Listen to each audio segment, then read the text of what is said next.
얘들아 반가워. 오늘 우리는 저번 시간에는 인구 이동, 우리나라가 아니라 세계에서 일어나고 있는 인구 이동에 대해서 공부해봤고, 오늘은 우리나라의 인구 이동에 대해서 알아보는 시간을 가져보도록 할 거야. 그래서 너희들이 지금 프린트를 보면은 우리나라의 국제 이동, 그리고 우리나라 인구의 국내 이동, 이렇게 1과 2로 나타나 있을 텐데, 선생님은 오늘 이걸 수업할 때 나눠서 설명하는 게 아니라 시기별로 일제강점기, 광복 이후, 1950년 6.25 전쟁, 1960년대, 70년대, 80년대, 90년대, 현재 해가지고 연도별로, 시기별로 한번 이야기해 보도록 할게. 그럼 다들 오늘 준비가 됐지? 선생님도 한번 열심히 해보려고. 우리 오늘도 파이팅 하면서 수업을 해보도록 하자. 알겠지? 자, 그러면 이제 지금부터 일제강점기 인구 이동에 대해서 먼저 알아보도록 할 건데, 너희들은 여기 꼭 프린트 빈칸 잘 따라오면서 적으면 될 거야.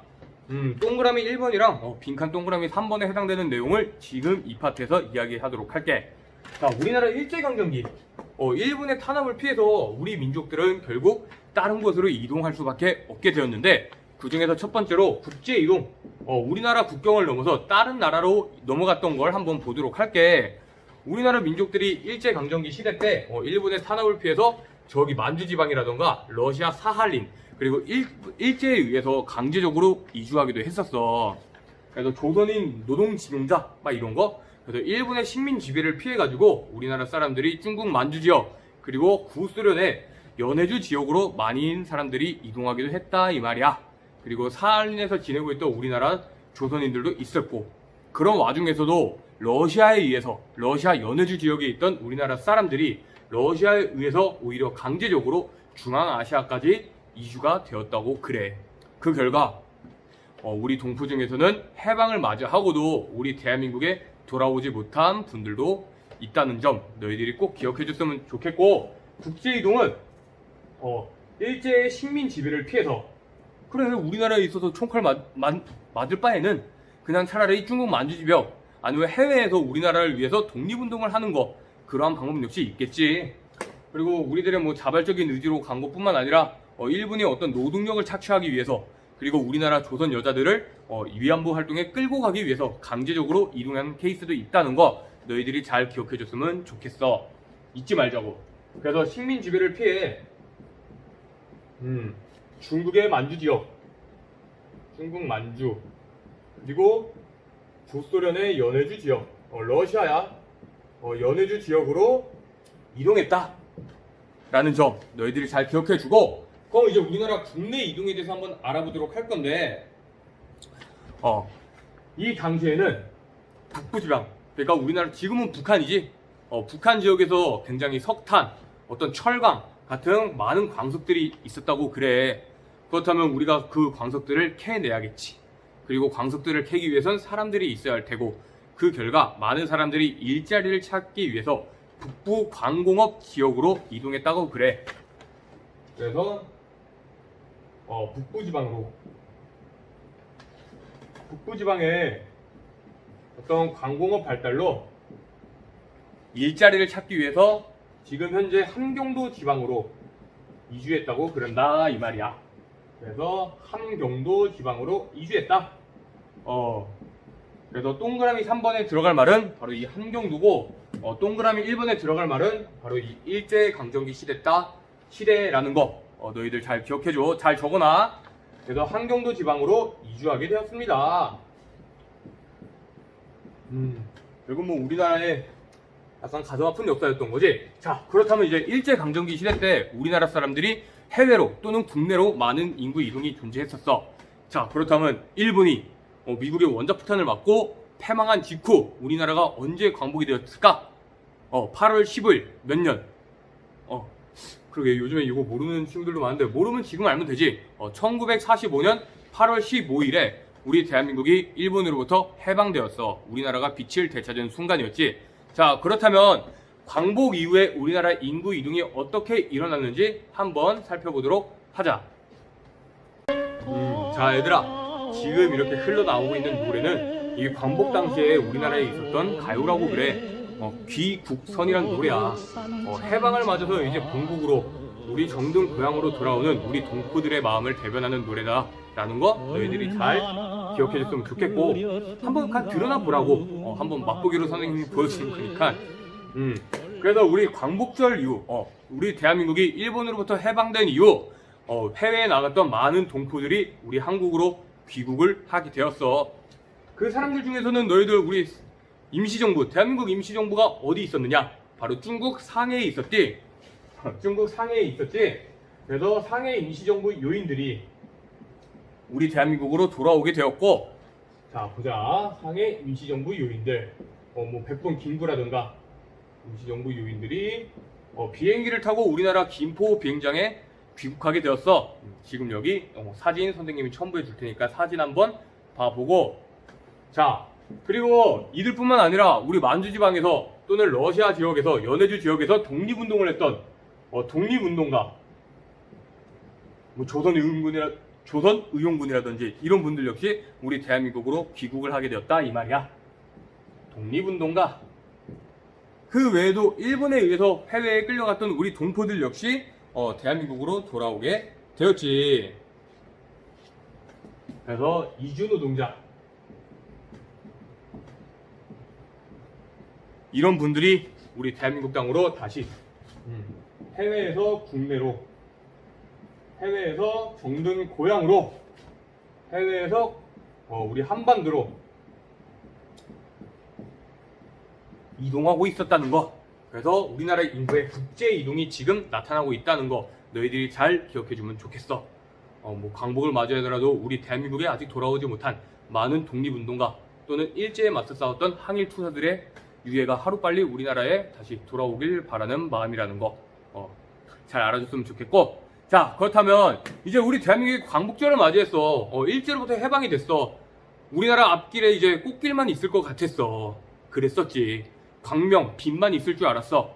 그러나 1950년 6월 25일에 어떤 일이 일어났을까? 지금부터 한번 알아보도록 하자. 얘들아, 이제 지금 흘러나오고 있는 노래는 1950년 6월 20일 북한의 남침으로 인해서 6.25 전쟁이 터졌지. 그때 당시에 피난민들 공산주의를 피해서 우리나라 남쪽으로 내려오던 피난민들의 어떤 애환을 담은 노래다라는 거. 북새어라 금구나라는 노래인데 너희들 아마 국제시장, 영화 국제시장 선생님은 보진 않았지만 들은 게 많으니까 거기서도 나왔던 노래야. 그 당시 우리나라 6.25 전쟁이 터지자 어떻게 전쟁 초기에는 전선이 계속 남으로 우리나라 수도 서울이 3일 만에 점령당하고 낙동강 방어선까지 굉장히 빠르게 밀려버렸지 우리 국군이. 그러다가 이제 인천 상륙작전을 계기로 그리고 낙동강 전선에서의 방어전의 승리를 계기로 다시 북으로 밀고 올라갔었어. 그때마다 항상 따라다녔던 사람들이 바로 이런 전쟁을 피해서 재난을 피해서 피해 다녔던 도망 다녔던 바로 피난민들이야. 피난민들이 계속 이동을 했던 거지. 북한군이 밀고 내려올 때는 그리고 나는 자유민주주의에 살고 싶은 사람들은 북한군을 피해서 북군을 따라서 남쪽으로 부산으로 내려왔다가 그리고 이제 우리나라 국군이 다시 진격을 할 때 그분들은 이제 전쟁이 이겼다, 우리가 밀고 올라가면 되는구나, 내 고향 서울에 다시 돌아가 봐야겠다 라는 식으로 국군의 행렬을 따라서 피난민들 역시 계속 국군을 따라 북으로 올라갔던 거지. 그리고 자신의 고향으로 돌아갔던 거고, 뭐 그 반대로 자신이 공산주의를 지지한다, 어떤 공산주의 사상을 지니고 있던 사람들은 전쟁이 났겠다, 그럼 나는 이제 북한 쪽으로 아예 넘어가야겠다 이러면서 북으로 올라갔던 사람들인 거고. 그리고 우리나라 한반도에 전선이 이렇게 계속 형성이 됐다면은 이 전선을 따라서 올라가거나 또는 내려가거나 언제나 이렇게 피난민들이 이동을 했다는 거. 피난민들의 국내 이동, 전선을 피해서 어떤 전장을 피해서 전쟁터를 피해서 이동했다는 거 너희들이 기억해 줬으면 좋겠어. 우리나라에서 두 번 다시 있어서는 안 되는 우리의 슬픈 역사지. 300만 명 가까이 되는 사람들이 사상당하고 죽거나 다치고 이산가족 역시 엄청나게 많이 생겨나고 우리 국제시장이라는 뭐 영화 한 편에 모든 게 담겨 있다고 하는데 너희들도 뭐 생각 있으면 관심 있으면 한번 찾아서 봤으면 좋겠다 이 말이야. 그래서 우리가 이제 6.25 전쟁, 지금 너희들 계속 이 노래를 계속 뭐 들을진 모르겠는데, 이 당시 노래는 우리가 올라갔다가, 압록강까지 우리 국군이 진격을 했다가, 어떤 나라가 개입을 했어? 바로 중공군이 인해전술로 밀고 내려왔지. 그때 이 흥남부두에서 철수 작전을 펼쳤대. 흥남부두에 있던 사람들, 어떻게 보면 자유민주주의를 지지하는 사람들이었잖아. 그 사람들이 중국 인민군 또는 북한 괴뢰군에게 넘어갔을 때 그 사람들의 최후는 불보듯 뻔했겠지. 바로 묶여가지고 그래서 이 많은 사람들을 태우고 철수를 했었다 이 말이야. 우리나라 남쪽에 자유 항구로. 그때 나왔던 노래가 바로 이 노래였다는 거 너희들이 한번 생각해봤으면 좋겠고, 너희들 너무 심심하지 말라고 선생님이 한번 찾아서 깔아준 거야. 자, 그렇다면 우리나라가 이제 1953년 7월 27일 정전 휴전협정을 계기로 이 한반도 땅에서 이제 총성은 멈추게 되었지. 자, 그렇다면 전쟁기에 남은 한반도에는 무엇이 있었는가? 아무것도 없었지. 잿더미 또는 시체덩어리 또는 고철덩어리, 완전 폐허가 된, 우리나라에는 진짜 폐허만 남아있었대. 내 집은 온데간데 사라져있고 무너진 건물 잔해들만 남아있고. 자, 그런 와중에 우리나라는 1960년을 맞이하게 되는데, 과연 이때 우리나라 사람들은 어떻게 인구가 이동하게 되었는지 또 역사적 배경과 맞물려서 한번 알아보도록 하자. 자, 얘들아, 이제 6.25 위에 1960년대 이야기를 해볼 거야. 그 전에 우리가 6.25 이후에 우리 대한민국에 남은 게 아무것도 없다고 그랬잖아. 그럼 우리나라 사람들은 다 굶어 죽어야 됐을까? 그건 아니고, 그 당시에 미국이 우리나라한테 원조를 해줬다고 그래. 그래서 휴전 이후 어떤 미국의 원조를 받아서 그걸 원조 경제라고 부르는데, 미국이 어떤 것들을 원조해 줬느냐,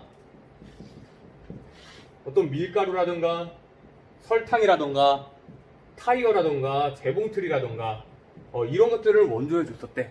그러나 얘네들도 먹고 살아야 되는데 우리나라한테 무한정 원조해 줄 수는 없잖아. 무한정 지원해 줄 수는 없잖아. 그래서 1950년대 후반 미국의 원조가 중단된 거야.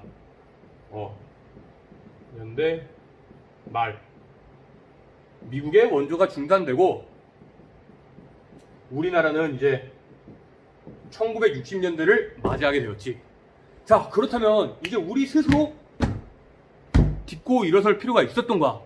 그 누구의 도움도 없이 우리가 자립적으로, 독립적으로, 자생적으로 한반도의 경제를 발전시킬 필요가 있었는데, 그때 당시에 이제 경제 계획을 세우던 사람들은 우리나라가 일할 사람은 많아, 값싸고 아주 노동력은 풍부해.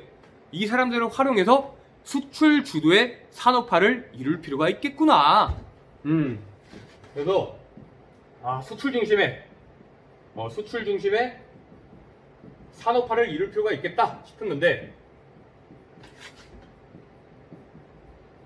예를 들어 선생님이 1학기 때도 얘기했는데, 우리 사업을 하려면 뭐가 필요하다고? 바로 우리 돈이 필요하지.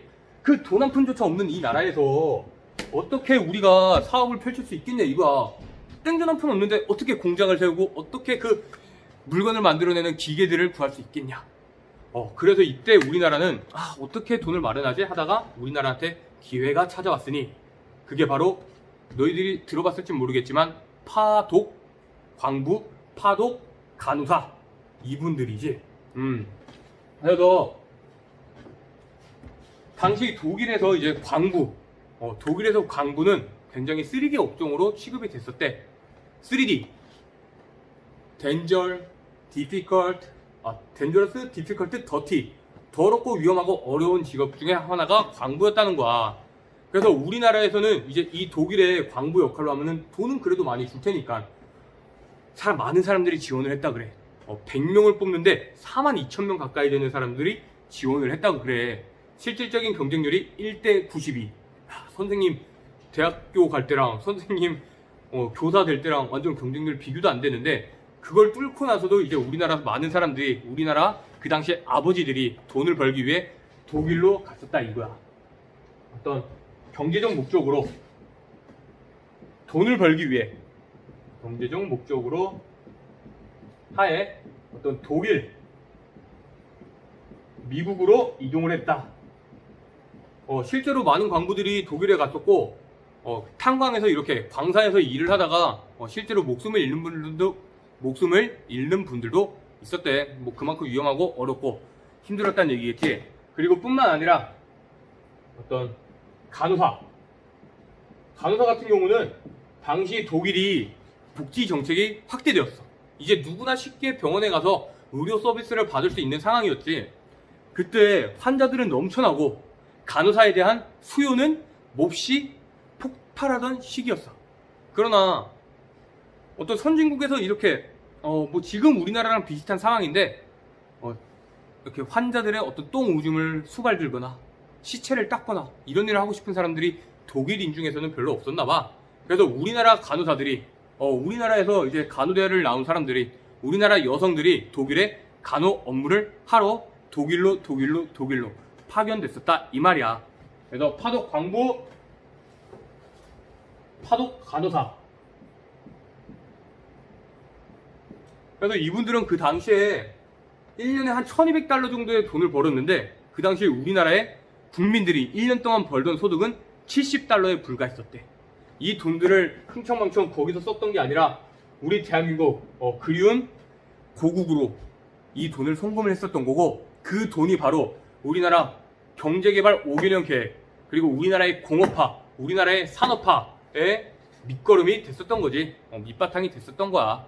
그래서 우리나라의 어떤 경제 발전은 이분들의 수많은 우리 대한민국 국민들의 희생과 피와 땀과 노력의 결정체라고 너희들이 생각을 해주면 좋겠어. 그래서 1960년대 때는 경제적인 이유로 경제적 이동이 나타났었고 독일이나 미국 등지에 어떤 광부나 간호사들이 많이 이동을 했었다라는 거 너희들이 기억해줬으면 좋겠어. 그래서 이분들이 보내온 돈을 바탕으로 우리나라의 산업화가 진행이 되었고, 산업화 결과 우리나라 사람들이 이제 일자리를 찾아서 시골을 떠나 도시로 이동하는 이촌 향도 현상이 발생하게 되었던 거야. 잘 알겠어? 좋아. 그래서 이 당시에 국내 이동을 한번 볼 건데, 국내 이동은 그냥 이촌 향도 현상 너희들이 기억해두면 돼. 우리나라의 산업화로 인해서 수많은 사람들이 촌락을 떠나 일자리를 찾아 도시로 이동하는 이촌 향도 현상이 발생했다. 나타났다. 라는 거. 그리고 어떤 사람들이 서울을 중심으로 한, 그리고 수도권 또는 포항 아니면 부산, 대구 같은, 울산 같은 대도시와 같은 어떤 새롭게 등장하는 공업 도시들, 일자리가 많은, 공장이 많은 새로운 신흥 공업 도시로 이동한다는 사실까지 너희들이 잘 기억해주면 좋겠고, 이 신흥 공업 도시는 동그라미 4번에 꼭 적어주길 바래. 알겠지? 자, 그러면 지금까지 우리가 이제 1960년대 인구 이동에 대해서 알아보았고, 그럼 이제 1970년대에는 어떻게 인구가 이동했는지 한번 알아보도록 하자. 자, 얘들아, 그럼 이제부터 1970년대에는 어떤 일들이 있었는지 한번 알아보도록 하자. 1970년대에는 우선 우리나라 인구는 국제 이동이 많이 나타났었어. 그렇다면 어디로 국제 이동을 했는지 한번 알아볼 건데, 그 이전에 70년대에는 이 사건이 터졌어. 얘들아, 우리 석유를 어디서 가장 많이 수입해올까? 석유를 가장 많이 수출하는 지역은 어디야? 사우디아라비아, 쿠웨이트, 중동. 우리가 중동에서 많이 원유를 사고 이렇게 팔고 많이 사오잖아. 바로 이때 1970년대에 중동 지역에서 중동 전쟁이 발발했었어. 중동 지역에서 중동 국가들 간에 어떤 분쟁이 발생하자 그 나라에서 원유의 공급은 어떻게 됐을까? 바로 감소했겠지. 서로 전쟁하고 탱크가 지나다니고 비행기가 폭격하고 지나다니는데 어떻게 그 와중에서 석유를 채취하고 석유를 정제해가지고 팔 수 있었겠냐 이 말이야. 바로 이때 중동 전쟁의 발발로, 이 당시에 중동 전쟁의 발발로 중동에서 원유를 수입해오는 많은 나라들은 깜짝 놀랐지. 충격을 받았어. 왜냐? 원유 가격이 엄청 뛰어버렸거든. 원유 가격이 폭등하게 되었다 이 말이야. 이것을 우리 바로 오일 쇼크라고 그래. 오일 쇼크. 그래서 자원의 무기화, 이 중동에 있는 나라들이 자신들의 원유, 자신들의 자원인 석유를 마치 무기처럼 활용하고 있다라는 그런 단어까지 탄생됐던 시기였지. 그래서 바로 오일 쇼크로 인해서, 자, 그렇다면 석유, 원유를 내다 파는 중동 나라들은 돈을 많이 벌었을까? 조금 벌었을까? 돈을 엄청 많이 벌었겠지. 이제 원유 한 통에 1,000원 하던 게 원유 한 통에 10,000원, 15,000원, 20,000원, 10만원 이렇게까지 뻥 뛰어버렸으니까. 그래서 중동 지역에 엄청나게 많은 오일 머니가 유입되자 중동에 오일 머니, 얘네들이 이 나라에서 원유를 팔아가지고 버는 돈이 엄청나게 많아졌다 이거야. 중동에 오일 머니가 유입된다. 오일 달러. 그러니까 중동에서 돈을 많이 벌었어. 그렇다면 이제 돈도 많이 벌었겠다. 그럼 이제 자신들의 어떤 낙후됐던 시설, 낙후됐던 국민생활시설, 국민복지시설, 건설, 수도 이런 건물들을 한번 새롭게 좀 기깔나게 한번 지어볼 필요가 있었겠지. 바로 이때 중동 지역에 진출하고자 했던 우리나라 국민들이 이 당시에 진짜 돈만 있으면 어디든 갔었지. 북극이든 남극이든 우주만 못 갔을 뿐 진짜 어디든 갔던 민족이야, 우리 민족이. 바로 이제 중동이 부유해지자 우리나라에 있는 건설 기술자들이 중동한테 제안을 하는 거지. 야, 우리가 다른 나라보다 더 싸게, 더 빠르게, 더 튼튼하게, 더 완벽하게 그 건물을 만들어 줄게 라고 하니까 중동에서는 이거 뭐 가만히 있을 수가 있나. 대규모 건설 공사를 계획했고, 우리나라에 있는 건설 기술자들은 이 중동의 대규모 건설 공사 계획에 채택됨으로써, 발탁됨으로써 마치 우리나라가 KTX를 개발할 때 일본의 신칸센이랑 프랑스의 떼제웨 이 둘 간의 경쟁에서 프랑스를 선택했던 것처럼 중동도 다양한 나라의 기업들을 두고 우리나라를 콕 집어서 선택을 했던 것이. 그 결과 우리나라에 있는 건설 기술자들이 한국의 건설 기술자가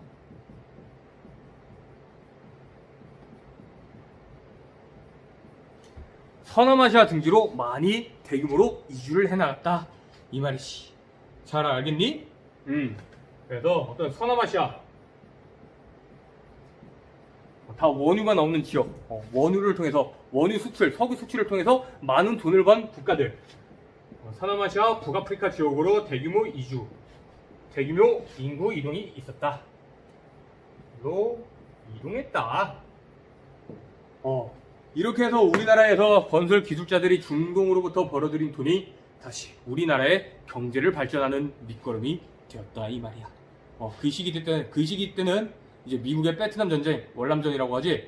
베트남 전쟁 때 우리나라가 또 참전 용사들이, 월남전 참전 군인들이 또 거기서 미국으로부터 많은 돈을 벌어왔고, 이 돈들이 대한민국의 한강의 기적, 우리나라의 경제 발전, 오늘날 대한민국을 만드는 밑거름이 됐다는 점 너희들이 잘 기억했으면 좋겠어. 그래서 1970년대의 인구 이동은 주로 경제적 목적의 경제적 이동이 나타났고, 대부분 우리나라의 건설 기술자들이 오일머니, 중동 전쟁으로 폭등한 원유 가격을 바탕으로 돈이 많아진 중동, 서남아시아, 북아프리카 지역에 있는 국가들의 건설 공사를 도맡아 하기 위해서 중동으로 많이 인구 이동이 일어났다는 거 너희들이 꼭 기억했으면 좋겠다 이 말이야. 이런 건 문제 내면 너무 쉽지. 지도를 하나 보여주고 다음 이 화살표에 맞는 인구 이동은 무엇인가 라고 하면서 우리나라의 건설 기술자들이 중동 전쟁 발발로 원유 가격이 폭등했었다. 우리나라에서 경제적 목적에 돈을 벌기 위한 국제 이동이 나타났다. 라는 식으로 객관식 지문 하나 만들어주면 깔끔하네. 자, 그래서 우리가 지금까지 이제 1970년대 국제 이동까지 한번 살펴보았고, 이제 다음 1980년, 1990년 오늘날의 인구 이동은 어떻게 일어나는지까지 알아보도록 하자. 자, 얘들아, 이제 1980년대의 인구 이동을 한번 살펴볼 건데, 이때는 이제 우리나라가 조금 더 형편이 나아지는 상황이었어. 그리고 우리나라 국민들의 어떤 의식 수준이라던가 교육 수준이라던가 교육열이라던가 이런 것들이 굉장히 성장함에 따라서 이제 우리나라를 떠나서 스스로 자발적으로 좀 더 높은 학력을 얻기 위해서 해외 이동이 많이 나타났다. 해외 유학이 많이 나타났었어. 해외 유학. 외국에 있는, 미국에 있는, 선진국에 있는 대학교에서 학위를 취득해가지고 다시 우리나라의 어떤 발전에 이바지하기 위한 사람들이 지금 해외로 많이 이동을 했다 이 말이지. 좀 더 학문적인 목적, 자신의 학문을 갈고 닦기 위해서. 자, 그 다음에는 우리나라에서도 이제 기술자들도 엄청나게, 건설 기술자들이 중동에서 세운 그 초고층 빌딩을 봐봐. 두바이. 너희들 한 번쯤은 들어봤지? 그런 나라에 있는 건물들을 우리나라 사람들이 세워 올렸다는 게 세계의 입소문의 탐에 따라서 이제 외국으로부터 수많은 러브콜이 쏟아지는 거지. 아, 우리나라도 와. 야, 니 기술 좋더라, 솜씨 좋더라. 우리 회사에 취직해. 돈 많이 줄게. 라는 식으로 해서 우리나라 고급 인력들, 건설 기술자뿐만 아니라 의사 같은 사람들, 이런 분들 역시 해외로, 해외 이동이 나타났다. 외국계 기업에 이직을 하게 되었다라는 거. 너희들이 또 잘 기억해 줬으면 좋겠고, 해외 취업. 그리고 이제, 우리나라에서는 못 살겠다. 우리 일가족이 이제 한반도에서 대한민국에서의 생활을 정산하고, 해외에 이민을 한번 가보자. 해외 이민. 그래서 미국으로 이민들을 많이 갔었지. 그래서 로스앤젤레스의 한인타운, 코리아타운 이런 것들이 점차 형성되고 있었고, 라는 거. 이게 바로 1980년대에 나타났던 우리나라의 인구 이동이야. 자, 그렇다면 이제 1990년대 이후부터 해가지고 최근에 우리나라에 대해서 한번 살펴보도록 하자. 그래서 7번 1990년대 이후. 네, 이후에서 어떤 최근을 한번 살펴보면은 우선 국제 이동을 먼저 이야기해 주도록 할게. 국제 이동은 우리나라에 들어오는 외국인 이민자의 수가 증가하기 시작했어. 이제 우리나라 사람들이 나가는 게 아니라 외국인들이 우리나라로 컴인, 우리나라로 들어오기 시작한 거지. 어떤 외국인의 국내 유입, 외국인들이 우리나라 안으로 유입되었다. 이제는 이분들이 일자리를 찾기 위해서 우리나라로 들어오기 시작한 거지. 자, 비교해봐. 6.25 전쟁 직후 1960년대, 70년대랑 비교해봤을 때 우리나라가 얼마나 성장하게 되었는지 한번 국뽕에 차오를 때가 됐나? 아직인가? 자, 그러면 외국인들이 증가했는데 이 당시 우리나라 사람들이 기피하는 업종에 이제 외국인 근로자가 그 직종을 도맡아서 하기 시작한 거야. 이분들 역시 일자리를 찾아서 우리나라에 들어오게 된 거고, 그리고 우리나라 사람들이 이제 내가 대학교도 나왔는데 내가 이 일을 해야 되느냐 라는 식으로 3D 업종 기피 현상이 나타나자 외국인들이 그 업종에 많이 취업을 했다라는 거 너희들이 기억해 줬으면 좋겠어. 그뿐만 아니라 다국적 기업이 증가했었지. 우리나라에도 이제 맥도날드가 생기고 스타벅스가 생기고 외국계 기업이 막 들어오면서 선생님이 군대 전역하고 저기 종강역에 있는 스탠다드 차타드 은행에서 카드 경비원 일을 했었거든. 불과 몇 년 전이야? 한 5년 전? 그때 경비원 일을 했었는데 SC은행 SC은행 역시 너네 외국계 기업인가 알진 모르겠는데 거기 일하면서 외국인들이 진짜 엄청 많이 들락날락했었어. 딱 사원증 목에 걸고 한 손에는 딱 스타벅스 커피 항상 들고 정장 딱 입고 옆에 있는 한국인과 외국어로 영어로 대화하면서 그땐 진짜 선생님이 속으로 대단하다 부럽다 막 이런 생각도 많이 했었는데 지금 선생님은 너희랑 같이 이렇게 수업하는 게 너무 행복해. 선생님 인생에 있어서 잘한 선택 중 하나인 것 같아. 잘한 선택 중 하나야. 인 것 같아가 아니야. 자, 그러면은 이제 외국인의 국내 이동이 많이 나타났다는 거, 이게 국제 이동을 우리가 한번 살펴보았고, 이제 우리나라 내부에서는 어떤 변화가 나타나는지 한번 알아보도록 할 거야. 그럼 우리가 빈칸 하나 채워야 되는데, 외국인이 우리나라에 많이 들어왔어. 그 말은 바로 다문화 가정이 증가하기 시작했다라는 거. 우리나라는 이제 단일민족 국가 아니야, 얘들아. 다문화 사회야. 그리고 실제로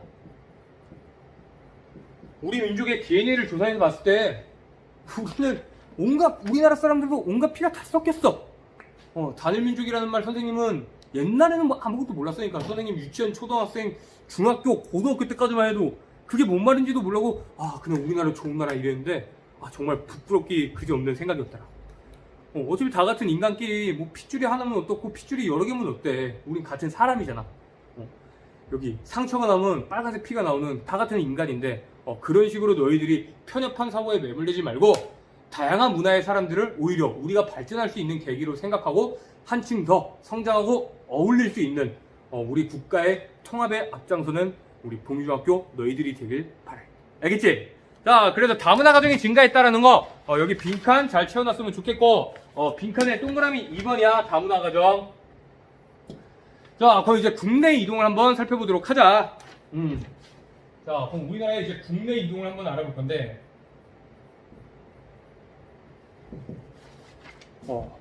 자, 우리나라도 이제 경제가 발전했어. 이미 7, 80년대 그 당시에 우리나라 6, 70년대, 80년대 우리나라 산업화로 인해서 이춘향도 현상 일어날 만큼 일어났어. 이미 도시에는 충분히 많은 사람들이 몰려 살기 시작했어. 자, 그렇다면 이제 도시가 과밀화가 되는 거야. 하나의 주머니, 어떤 주머니에다가 막 사람들을 다 꾸겨놓으면 이게 어떻게 되겠어? 풍선에 바람을 계속 집어넣으면 어떻게 되겠어, 얘들아? 터지지. 바로 그런 것처럼 우리나라 도시에 있는 인구도 분산시킬 필요가 있었어. 그래서 1990년대 이후 오늘날에는 기존의 대도시 주변에 서울 주변, 서울특별시 주변에 뭐 안산이라던가 아니면 신흥이라던가 시흥시, 시흥이라던가 아니면 분당이라던가 또는 일산, 분당, 일산, 꽃보다 아름다운 사람들의 고향, 바로 이런 선생님 대학교 때 친구가 고향에서 온 애가 하나 있었는데 얘가 맨날 자기소개할 때마다 꽃보다 아름다운 사람들의 동네 고향에서 온 누구입니다. 맨날 이렇게 얘기했거든. 이런 신도시가 건설됨에 따라서 신도시로 많은 사람들이 이동하기 시작했었어. 왜냐면은 수도권 지역에 어떤 그 높은 지대, 높은 땅값을 감당할 수 없었던 사람들이 여기서 이제 못 살겠다. 좀 더 새로운 도시에 가서 좀 더 상대적으로 가격이 저렴한, 상대적으로 집값이 싼 신도시에서 생활터전을 만들어야겠다라고 생각해서 신도시로 우리나라 국내 인구가 이동하기 시작했다라는 것까지 지금 최근에도 이렇게 활발하게 인구 이동이 일어나고 있다는 것까지 너희들이 잘 기억해 줬으면 좋겠어. 알겠지? 혹시 알아? 나중에 어떤 춘천이라던가 대성리라던가 가평이라던가 청평이라던가 이런 데가 또 신도시가 개발이 될지 뭐 언젠가는 지하철 좀 생기면 좋겠다. 그래서 지금 오늘날 우리나라는 오히려 서울에 있는 인구가 점차 서울 주변에 있는 촌락으로 이동하게 되는 역도시화 현상까지 나타난다는 거. 역도시화 현상 너희들이 꼭 기억해 주길 바래. 이거 서술형으로 되기 너무 좋아. 알겠지? 자, 그러면은 오늘 우리가 한번 우리나라의 인구 이동에 대해서 알아보았고, 자, 우리 밑에 있는 확인하기 한번 풀어보고 오늘 수업 마치도록 하자.